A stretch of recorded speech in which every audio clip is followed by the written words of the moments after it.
Bonjour et bienvenue dans cette toute nouvelle vidéo dédiée au terminal en mathématiques experte.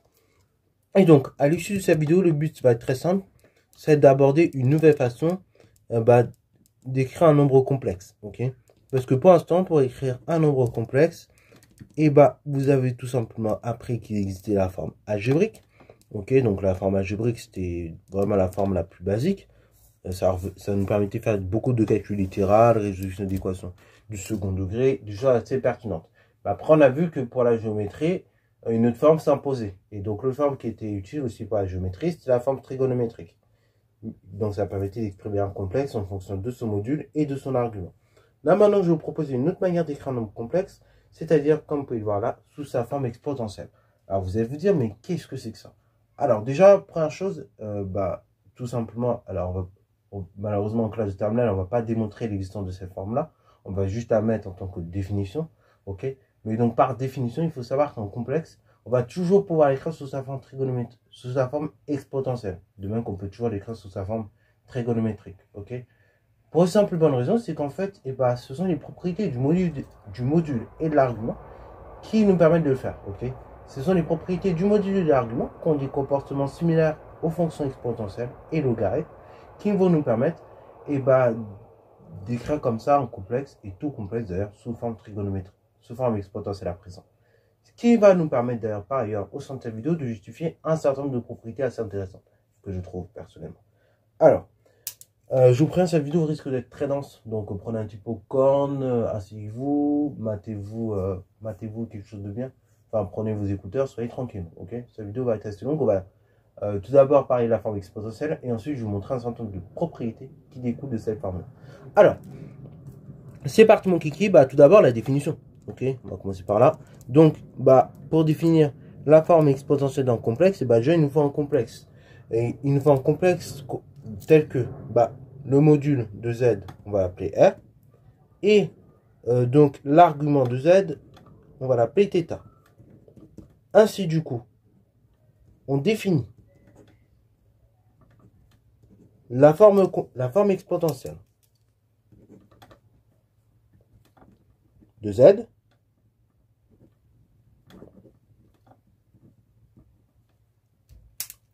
par la relation suivante. Donc, par la relation z égale R fois EIθ. Ou bien, quand vous êtes en terminale, enfin souvent en terminale on la donne comme ça, z égale module de z fois EIθ. Ok. Voilà. Donc ces deux notations, elles sont bien évidemment équivalentes, hein, on entend bien. Et donc là, à chaque fois, comme j'ai dit, R ou bien module de z, c'est le module de z. Hein. Ça correspond au module. Donc là, le module, vous savez tous bien le calculer maintenant. Ok. Et l'argument, pareil, ça va être θ. Que vous savez d'ailleurs par ailleurs tous bien calculer à présent. Ok. Donc ça, c'est l'argument θ. Ok. Maintenant qu'on a défini cette notation-là, on va donc pouvoir, maintenant, à partir de cette notation-là, vous allez mieux comprendre pourquoi un complexe, quand je multiplie deux complexes ensemble, les arguments s'additionnent, les modules se multiplient. Et quand je vais comme ça diviser deux complexes, les modules, vous allez voir, vous allez mieux comprendre pourquoi ça divise au niveau des modules et au niveau des arguments, pourquoi ça se soustrait. Alors, pour ce faire, on va donc définir deux propriétés au préalable. Et après, en conséquence, vous comprendrez ce que je viens d'énoncer précédemment. Donc, propriété. Du coup, EI θ fois EI θ prime, c'est égal à EI θ plus θ prime. Ok. Donc là, quand vous allez avoir deux exponentielles, que vous allez multiplier deux exponentielles d'arguments quelconques, hein, et tout simplement, ça va revenir à additionner au niveau des exposants. Ok. Quand vous allez sur la même base comme ça, donc pour les puissances, et que vous voulez multiplier deux puissances de même base, vous allez juste ajouter au niveau des exposants, comme je l'ai fait. Après, c'est pareil, quand vous allez diviser EIθ divisé par EIθ prime, je vais dire c'est EIθ moins θ prime. Ok. Donc en fait, au niveau des complexes, quand vous allez diviser, ça va revenir à soustraire des arguments. Ok. Vous. Donc là, je pense que vous comprenez mieux même comme ça. Bon, conséquence quand même. Hein. Voilà, conséquence. Donc z, du coup, z égale R EIθ. Et z égale, z' égale R' EI, θ prime. Ok. Parce que là, bah, quand je multiplie Z et Z prime, Z fois Z prime, bah, je multiplie les modules ensemble. Donc ça va faire R fois R. Ça va faire R fois R prime. Donc les modules vont se multiplier. Et au niveau des arguments, bah, c'est ceux qui y dans l'exponentielle. Donc ils vont s'additionner. Donc ça va faire R fois R prime fois EI, θ plus θ prime. Voilà. Ensuite, quand je vais diviser deux complexes, donc Z divisé par Z prime, je vais donc dire que c'est égal au quotient des modules R divisé par R prime fois, du coup, bah, des exponentielles. Donc, fois le quotient et bah, des exponentielles. Donc, ça va faire fois E, I, donc θ moins θ prime. Voilà.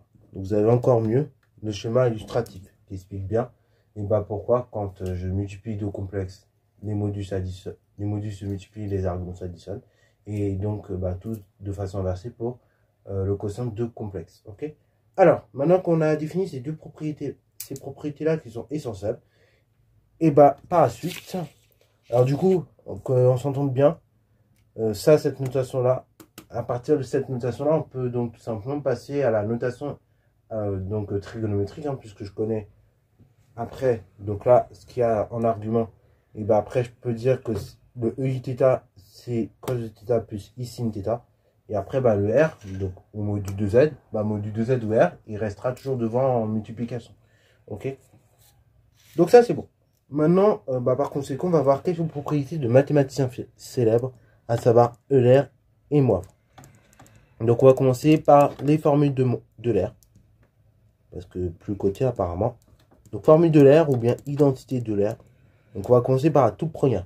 Ça, si vous êtes allé au palais de la découverte avant d'avoir fait l'option maths experte, bah, c'est une égalité peut-être que vous a choqué. Ok, ça vous a choqué parce que ça lie tout simplement plusieurs domaines des mathématiques, à savoir donc bah, l'algèbre hein, ou l'analyse avec le nombre E. Ça lie également bah, le domaine de la géométrie avec le nombre pi, le domaine d'arithmétique avec le nombre 1 qui divise bah, toute quantité positive ou négative. Et bah évidemment l'algèbre, comme j'ai dit, avec le fait que ces quantités soient égales.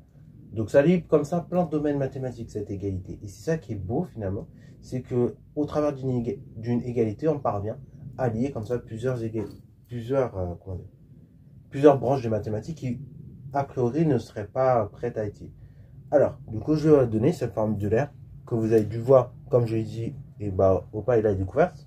Et d'ailleurs, bah, si vous voulez aller la voir, et bah n'hésitez surtout pas, hein, c'est pas de la découverte et c'est dans la salle PIF, ok, c'est dans la salle PIF, vous verrez. Alors, après avoir vu, quand on la voit sur photo, elle est ultra grande, mais en réalité, elle est un peu petite, elle est un peu plus petite, mais elle est quand même impressionnante, cette salle. Ça vous permet d'avoir une idée de l'irrationalité du nombre pi, ok, voilà. Donc, qui d'ailleurs, là, malgré, je vais peut-être vous montrer une petite photo, malgré donc ce qu'on voit sur l'image, donc l'irrationalité du nombre pi, il faut savoir, c'est pas forcément tout est décimal encore. Il y en a beaucoup plus derrière. C'est juste que bah, c'est une approximation. Ok. Et donc, rien que cette approximation vous donne bah, une idée de l'irrationalité de pi, qui n'est pas du tout facile à estimer. Alors, du coup, formule de l'air, comme je l'ai dit, c'est EIθ plus 1 égale 0. Alors, cette formule de l'air, en fait, elle part d'une chose très simple, c'est que EIθ, bah, ça fait, enfin, EI, pardon, ça fait moins 1. Donc EIpi ça fait moins 1. Et donc en fait, bah, si je bascule le moins 1 sur l'onde de gauche, bah, ça fait EIpi plus 1 égale 0. Donc ça, c'est la première formule de l'air. Deuxième formule de l'air, bon, un peu moins drôle, mais il faut la prendre. C'est cos de θ égale EI θ plus E moins I θ. Le tout divisé par 2. Donc ça, c'est pour cosinus, via la formule de l'air. Et ça, sinus de θ, bah, je veux dire, c'est EI θ moins E moins I θ, le tout divisé par 2i. Alors si vous regardez bien l'allure de ces deux formules, ça doit normalement vous faire penser à un exo qu'on avait fait en spécialité mathématique récemment, pour ceux qui l'ont suivi, à savoir donc celui concernant les fonctions hyperboliques. En effet, bah là, si vous regardez rapidement, il y a un lien bah, entre ces fonctions hyperboliques, donc cosinus hyperbolique, sinus hyperbolique, et donc un lien entre ces fonctions-là et bah, et le cosinus ou le sinus en maths experte, via les formules de l'air que vous voyez là. Donc ça, pareil, c'est très utile de les connaître. Au moins, ça pourra vous aider dans de nombreux calculs. Ok. Donc ça, on a fait, formule de l'air. Maintenant, on va parler des formules de Moivre. Ça, pareil, très utile pour bien faire des calculs. Donc ça, formule de Moivre. Donc il y en a deux pour les formules de Moivre. Un peu moins nombreux, mais elles sont tout de même utiles. Alors la première, elle est assez évidente. C'est EI-θ de tout puissance n égale EI-n-θ. En fait, quand vous allez avoir tout un nombre qui a une certaine puissance et le tout, donc relevé à notre puissance, vous allez tout simplement multiplier les puissances. Un peu comme 2 puissance 2, le tout puissance 4. Ça va faire donc 2 puissance 2 fois 4. Ok, donc ça fera 2 puissance 8. Et 2 puissance 8, bah, du coup, ça me donne exactement 256. Ok. Et le nombre 256, bah, pour ceux qui ont fait du coup de la NSI, il vous dit certainement quelque chose, il vous rappelle des choses. En effet, si je dis pas de bêtises, ça correspond à des octets. Ok, bah, enfin, oui, si je dis pas de bêtises, c'est des octets, donc c'est des. Voilà. Ça correspond à des octets et c'est pour partager des espaces et après, bah, on s'en sert pour le stockage. Ok, voilà. Bon, je vais pas trop en dire là-dessus parce que sinon je risque de dire vraiment des bêtises. Mais en tout cas, voilà. Ça ne correspond pas à des octets. Ce 256, donc de puissance 8. Fermons cette parenthèse informatique et donc revenons sur la formule de Moivre. Donc ça, c'est la première formule. Deuxième formule, donc on va la démontrer dans quelques instants, c'est cos θ plus i sin θ, donc le tout à la puissance n égale. Alors pour cette formule, on va la démontrer assez rapidement. Et ça, donc on va la démontrer via la première formule de l'air. Ok, donc on y va. Du coup, cos θ plus i sin θ de tout puissance n, bah, je veux dire dans ce cas c'est égal à EI θ de tout puissance n. Ok, tout ce qui est dans la parenthèse là se résume, comme je dis, à EI θ. Et après, bah, ceci on le réélève à la puissance n. J'applique la première formule de Moivre, donc ça me donne EI θ fois n ou EI n θ. Ok, donc je vais écrire dans le sens de la formule, donc ça fait EI n θ directement. Et après, bah ça, EI n θ, je réapplique à nouveau ce que j'ai dit tout à l'heure. Donc EI n θ, je vais donc l'écrire sous forme trigonométrique. Donc EI n θ, hein, bah ça va me donner cos n θ plus i sin n θ. Et là, bah, en même pas 2 minutes, ça finit à démo. Voilà. Donc ça, on dit c'est DAP. Donc là, le passage d'ici à ici, c'est par définition.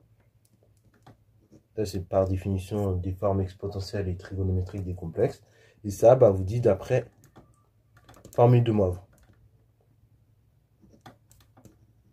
Et donc là, ainsi, ça parvient à finir la démo de la deuxième formule de Moivre.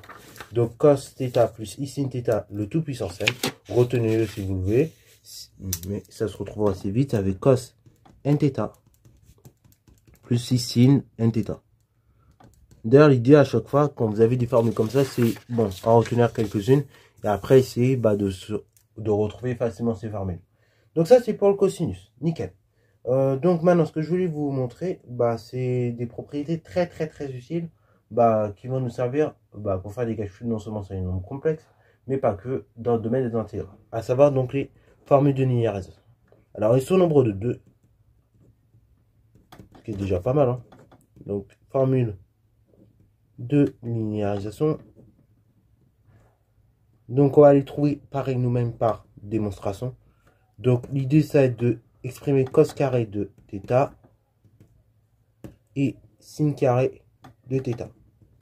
Parce que là, cos carré θ ou sin carré θ, et bah pour faire une intégrale avec ça, c'est compliqué. On ne sait pas primitiver. Donc, et bah du coup, il faudra arriver à trouver une forme plus simple qui nous permet, que l'on pourrait primitiver, qui serait égale à cos carré θ ou sin carré θ. Et donc, bah pour ce faire, comment que je vais faire? Et bah je vais me baser sur les formules de duplication qui ont été vues précédemment. Donc, petit rappel. Formule de duplication. Donc là, elles sont au nombre de 2 ces formules.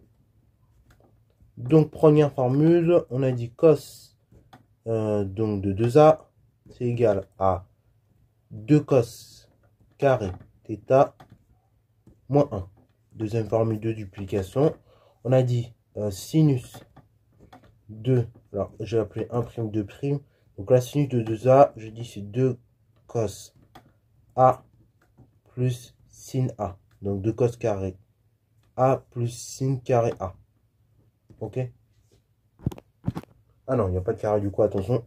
C'est 2 cos a sin a, tout simplement. Ok, parce que si vous faites le remplacement dans votre tête, vous verrez, ça va faire cos, enfin ça va faire, vous aurez cos qui est répété 2 fois et sin qui est répété 2 fois.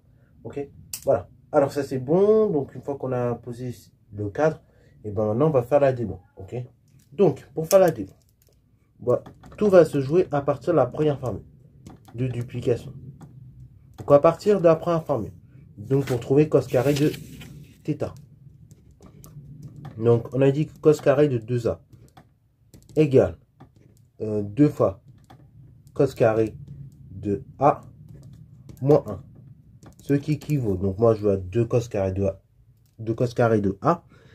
Donc je vais isoler le 2 cos carré de a, et pour cela il faut que j'ajoute plus 1. Donc ça va faire 2 cos carré de a égale cos de 2a plus 1. Ce qui est équivalent à dire que j'ai cos carré de a égale cos de 2a plus 1 divisé par 2. Voilà, donc ça c'est ma première formule de linéarisation. Donc cos carré de θ, bah, c'est 2 cos, enfin non c'est même cos de 2θ plus 1 divisé par 2. Ensuite, du coup, ça c'est pour la première formule de linéarisation. Maintenant pour la deuxième formule de linéarisation. Alors là, elle n'est pas évidente à trouver si on n'est pas assez chaud en trigonométrie. Donc, du coup, on va revenir pareil sur nos formules de base. Donc cos de 2a égale. Donc on a dit quoi? On a dit que c'était 2 cos carré de a moins 1. Alors le 1, très important, rappelez-vous une chose sur le 1. Le 1 il est très précis en trigonométrie. Le 1 en trigonométrie, bah, c'est toujours 1 cos carré θ plus sin carré θ. Donc en fait le plus 1 c'est cos carré de a plus sinus carré de a. Et donc je vais bien faire moins tout ça. Donc je mets une parenthèse. Et après bah, j'ai toujours mon 2 cos carré de a. Ce qui va me donner 2 cos carré de a moins cos carré de a moins sin carré de a. Pareil, j'ai une parenthèse précédée d'un signe moins. Tous les termes au sein de la parenthèse changent de signe. Donc ça fait cos carré de a moins sin carré de a égale bah, cos de 2a. Et là, bah, pareil, cos de a, je vais réutiliser la relation que j'ai dit tout à l'heure. J'ai dit que cos carré a plus sin carré a, ça fait 1. Donc si je veux cos carré a, bah, je vais donc dire que ce sera égal à 1 moins sin carré de a. Donc ainsi, j'ai ici, regardez, cos carré de a, je vais donc dire que c'est 1 moins sin carré de a, moins encore sin carré de a. Ce qui fait donc 1 moins 2 sinus carré de a égale cos de 2a. Alors ça, bah, si vous voulez, vous pouvez le retenir, c'est la deuxième formule de duplication pour le cos de 2a. Ok, donc ça peut être pratique. Donc ça, c'est 1 moins 2 sinus carré de a. Donc là, j'ai dit θ, donc 1 moins 2 sinus carré de θ. Si je reste cohérent avec mes notations. Donc, une fois que j'ai fait ça, et ben maintenant, mon objectif, c'est d'exprimer sin carré de a. Donc, du coup, on y va. Ça, je veux dire, c'est équivalent à dire que... donc là, ce qui m'embête, c'est le sinus carré de a. Donc, je vais dire que j'ai 2 fois sinus carré de a égale 1 moins la chose suivante. Donc, 1 moins cos de 2a. Ok? Et après, bah, comme tout à l'heure, je vais diviser par 2. Ça fait sinus carré de a égale 1 moins cos de 2a divisé par 2. Et ça finit à D-. Alors pareil, bon là j'ai passé peut-être un peu vite ici sur cette étape, mais l'idée, bah, je vais isoler sin carré de a. Donc sin carré de a, du coup ça fait 2 sin carré de a sur l'angle de gauche, moins cos de 2a sur l'angle de droite. Ok, donc ça va me donner cette égalité là. Et après, bah, je divise par 2, comme j'ai un 2 qui me gêne. Donc du coup, on note la formule qu'on vient d'établir en démontrant. Donc sin carré de a, c'est 1 moins 2, cos de 2θ divisé par 2. Ok, donc c'est 1 moins 2 moins cos carré moins cos de 2θ divisé par 2. Donc ça c'est pour sinus au carré. Voilà. Donc ça, c'est très utile après quand on veut faire des calculs d'intégrale en particulier. Voilà. Alors, maintenant que je vous ai montré ça, et la dernière chose qu'on va évoquer, c'est l'ensemble U. Ok? Et ça va finir la vidéo. Donc l'ensemble U, c'est un ensemble un peu particulier au sein du complexe. Alors, l'ensemble U, il faut qu'on définisse déjà première chose. Donc, l'ensemble U, tout simplement, c'est l'ensemble des complexes, ok, dont le module va être égal à 1. Voilà. Donc, soit Z appartenant à C, Z appartient à U, ça qui va dire que Z, module de Z, égale 1. Ok, donc ça, c'est la définition de ce que c'est que l'ensemble U. C'est l'ensemble des complexes de module 1. Ok, voilà, tout simplement. Si on devait dire comme ça. Alors, par conséquent, on va pouvoir en déduire un certain nombre de propriétés concernant l'ensemble U. Alors, bien qu'on les développera encore une fois, on aura l'occasion d'en parler dans d'autres vidéos. Ok. Alors, propriétés, on va leur donner un certain nombre. Donc, on va tout d'abord commencer par les puissances. Ok. Donc, les puissances, c'est le conjugué. Si Z appartient à l'ensemble U, alors, ça veut dire quoi? Ça veut dire que tout simplement, l'opposé appartient à l'ensemble U. Ok? Puisque également, l'opposé, la distance qu'il aura à l'origine, ce sera 1. Donc, en clair, la distance qui va le séparer depuis l'origine, ça va être 1. Donc, en clair, il va aussi avoir un module qui est égal à 1. Donc, du coup, moins Z appartient à U. De même, si Z appartient à l'ensemble U, alors son conjugué va aussi appartenir à l'ensemble U. Là, pareil, si vous faites le calcul au niveau du module, si vous prenez la quantité conjuguée, et vous allez voir au niveau du calcul, vous allez avoir exactement la même quantité. Troisième chose. Si Z appartient à l'ensemble U, du coup, alors, quel que soit N, ou pour tout N appartenant à l'ensemble des entiers naturels, non nuls, enfin, on peut même dire nul, d'ailleurs, ça marche aussi dans le cas où N égale 0, et Z puissance N appartient à l'ensemble U. Ok. Alors pourquoi le cas où N égale 0 marche? Parce que tout simplement, Z puissance 0, c'est tout simplement égal à 1. Et 1, le module de 1, c'est 1. Voilà. Après, on va faire avec le produit. Donc si Z appartient à U et Z, donc on a dit quoi? Si Z appartient à U et Z' appartient à U, le produit Z appartient également à U. Il en est de même pour le quotient. Si Z appartient à U et Z' appartient à U, le quotient Z sur Z' appartient également à U. Voilà. Donc c'est tout pour cette vidéo là. J'espère qu'elle t'a plu. Donc si c'est le cas, n'hésite pas à la liker, commenter et bonne à toi en mathématiques et en sciences.